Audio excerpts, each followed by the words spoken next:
赋予它艺术的灵感之后，它就变成了一个动态的。请大家看，现在是静态的。哎呦我天哪！夜空中最亮的星，能否记起曾与我同行，消失在风里的身影？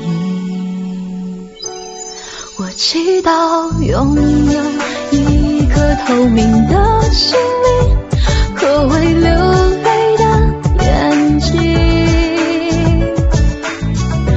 给我再去相信的勇气，越过谎言去拥抱你。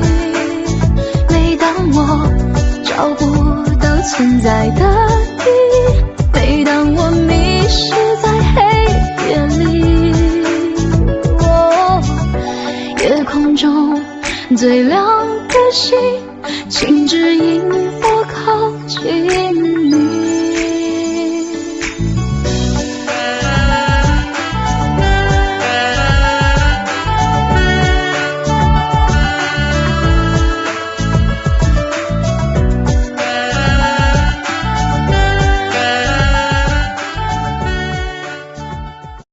纯播搞笑视频群社区，微信搜索“rgg799”，rgg799，关注后免费进群。